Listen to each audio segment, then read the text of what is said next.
Kurt Schrader and others, but there's a lot going on in the Republican Party that I find absolutely fascinating, and I'm not sure what to do with, but I think should be discussed.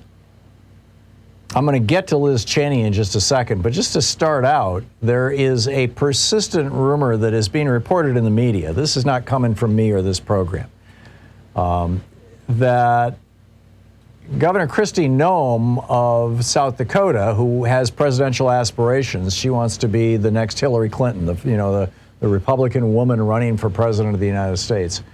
Only she wants to actually win. Hillary actually won by 3 million votes, but we have this technicality, this legal technicality called the Electoral College, but let's not go down that road. Anyhow, Christie Gnome wants to be president, and she did a tour all around the United States a few months ago with Corey Lewandowski. Both of them are married. He's got 3 kids. I don't know about her, but they're both married. And the rumor is that they were hooking up, shall we say. Now, who knows? But then there's this story, this is at the top of Raw's story today, that Corey Lewandowski is now being accused by a woman with the unfortunate name of Trashelle Odom, Trashelle. I'm not making it up. Maybe she pronounces it differently, I don't know. Trashelle? Yeah, it's probably Trashelle. That sounds a little better. She's the wife of a very wealthy Idaho construction executive, a guy by the name of John Odom.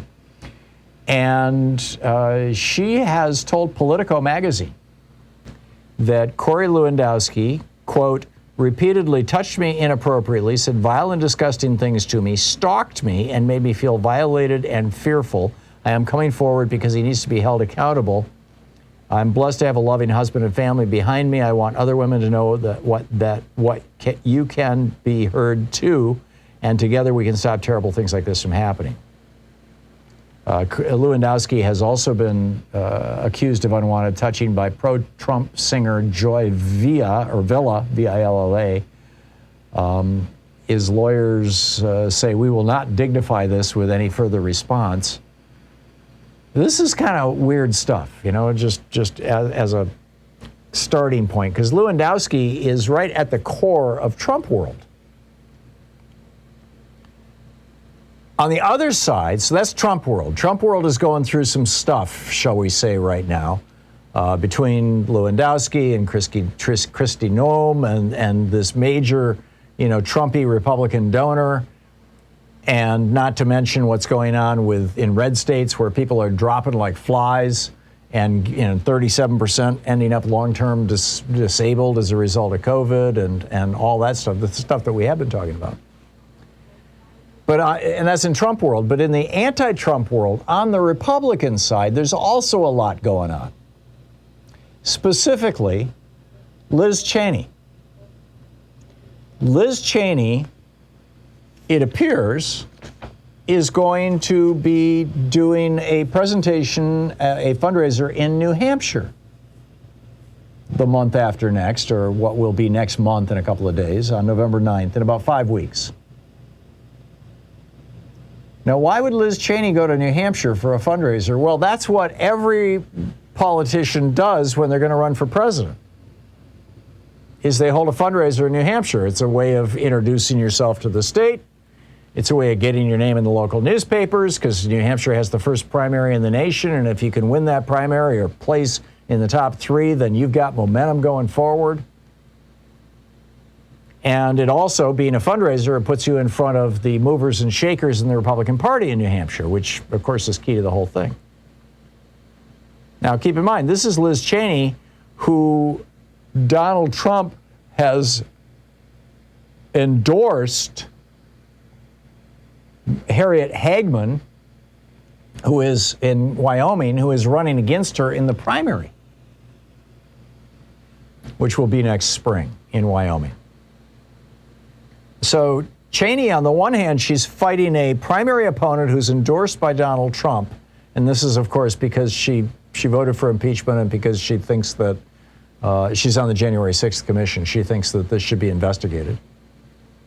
So on the one hand, she's got Trump world coming at her or against her, try to take her down.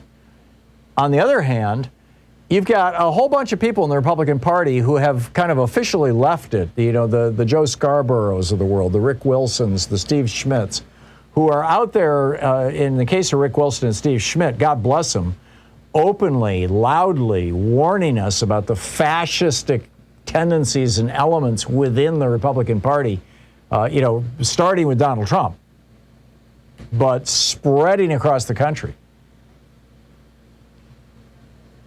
But there's still people who hold the values, to the extent that the Republican Party ever had values, of the old GOP, as does Liz Cheney.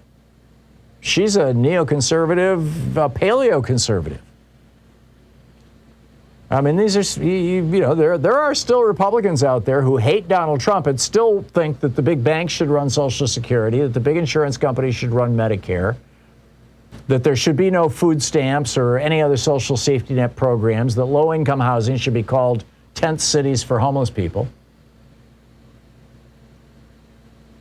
that Medicaid should be done away with, that the federal government has done. I mean, there's 12 states, Republican-controlled states, that have not even expanded Medicaid. There are these Republicans out there who are not with Trump. And many of them have left their party. Many of them have not. Liz Cheney is still a Republican. And so there's this really interesting battle going on inside the Republican Party. And I'm just, you know, Louise and I were talking about this morning. You know, if Liz Cheney actually got the Republican nomination for president, say in 2024 or 2028, she's been cleaning up her act. I mean, it seems like just in last weekend, big news. Liz Cheney has a sister who's gay or who's lesbian and has been estranged from her sister. I don't know if you've seen any of the movies or documentaries about this. The Veep, the movie that, you know, about Dick Cheney, basically kind of has kind of a subplot in it, or a secondary story in it, this whole story of the estrangement of the Cheney family because of, I believe her name is Mary Cheney, being lesbian. And Liz had just, like, you know, kept her at arm's length or even rejected her. Well, over the weekend, Liz came out and said, I was wrong. And I'm okay with gay marriage now. And I hurt my own family and I apologize. Now, that's most likely because gay marriage polls well over 50% among Republicans. Because even in white bread middle America, there are gay people. Lots of them.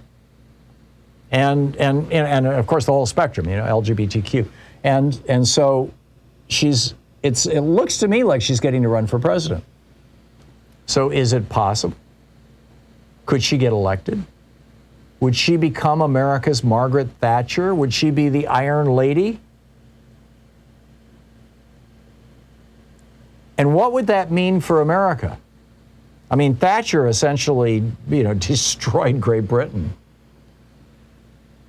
I realize there are some Brits who will argue with that, but, you know, took an axe to the unions, damaged the middle class standard of living. The only reason she got, her party got reelected was the Falklands War, right? Her popularity rating was in the tank. It was in the 20s. As I recall, she was at 28 or 29%. So, hey, let's have a little war with Argentina over an island that nobody lives on. And all of a sudden, she's like, 60, 70% popular, Maggie Thatcher.